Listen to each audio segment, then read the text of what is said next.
So I will speak briefly on what I think really is the hallmark of a Yale education, and the alums amongst you will tell you that each of their residential colleges is the best one ever. And if you gave them a polygraph test, they would pass it with flying colors.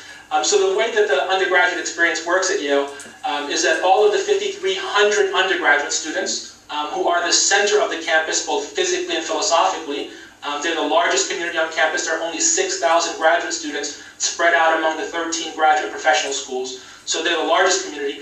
Each of those 5,300 students will be assigned to one of 12 residential colleges. And each residential college is a microcosm of the community as a whole. It's meant to be a representative sample of the student body. So there are no colleges based on academic interest, on international background, on athletic sort of teams, organizations, or clubs. They're going to have a very broad range of students of all different types and stripes cohabitating in intimate quarters. So the residential colleges each have their own library, dining hall, athletic facilities, snack bars where you can get, they call it the butteries, where you can get 50-cent cheeseburgers at all hours of the night.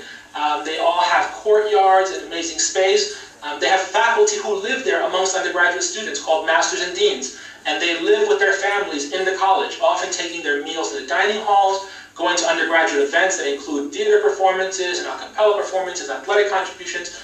But the master, who is the prominent, the sort of primary figure of the college, also hosts what are called master's teas. And these teas are where we invite prominent individuals from all different walks of life and backgrounds to really enter the master's home and in their living room do a presentation, provide a presentation where they can speak to their experiences and also answer questions from students in a very casual setting. So they're great ways to give you a sense of who have come through recently. We've had the likes of Denzel Washington and Jason Alexander from Seinfeld and a number of other really interesting and quirky folks. So the residential colleges become both a home away from home and a sense of identity. You affiliate very strongly with them because you're assigned to them even before you arrive on campus. And from the day you set foot, you will eternally be sort of really bonded with your classmates and make the most of that experience. So the colleges are about 400 to 500 students each. And because faculty live there, you get to know faculty very well in the casual setting. You get to know your closest classmates and students across all age groups well. We have freshman counselors who live with first-year students. We also have fellows who are affiliated with the college.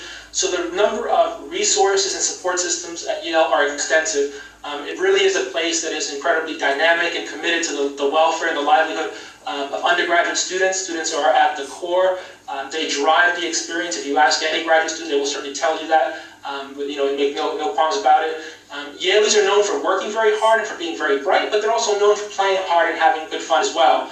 So with respect to extracurriculars, or co-curriculars if you want to think of them as such, there are over 350 student organizations. You can get involved with everything from participating in about 1,000 music performances, 100 theater productions, a number of a cappella groups, debate societies, etc.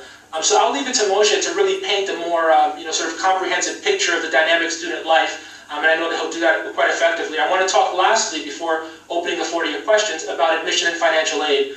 And I think that with respect to financial aid, I'm glad that it was noted that Yale is need blind and need based. And I think to elaborate on that a little bit, you should know that there are less than 2 handfuls of schools in the United States that are able to be need blind in admission and need based in financial aid. Which is to say that all students who are admitted can be assured that they're going to get 100% of their family's demonstrated need met. Now, to give you some numbers to quantify this so that you can see a good illustration of our commitment, Yale's annual budget this year for financial aid is $110 million. In the freshman class that just entered, of the 1,350 students who are in the freshman class, more than 750 of them come from families who paid nothing at all toward their child's education. Okay, so that's more than 50%. We do not package students with any loans. All of the money that is awarded to students is based on need and will not include debt of any type. Families who come from, students who come from families that make $60,000 a year or less US will pay nothing at all. Any student who works on campus, regardless of experience, starts off basically at $11.50 an hour, and so they don't need to work more than 7 or 8 hours a week to meet their student contribution. So with respect to financial aid, you're not going to find any institution more generous than Yale. And while some, as I said, less than 2 handfuls, have really joined this sort of need blind need admission commitment, Yale was in fact the first place to do this almost 4 decades ago. And so that's a significant commitment and demonstration of leadership in terms of championing the cause of socioeconomic diversity on our campus. With respect to admission, we are an environment that does subscribe to the Common Application. We have our own supplement.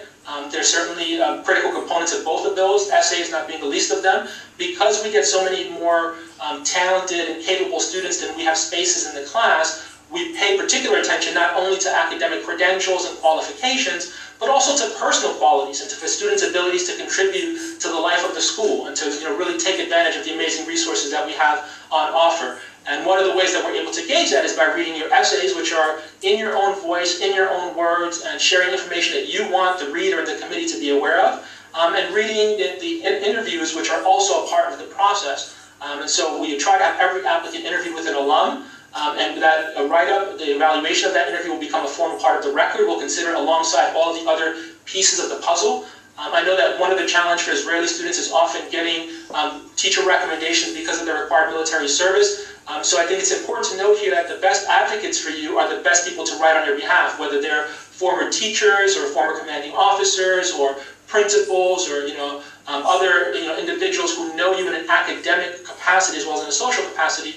Their advocacy is going to matter a good deal. And so we're going to pay certainly close attention to that information as well. With respect to standardized testing, we require the SAT 1 and 2 SAT 2s or the ACT with writing.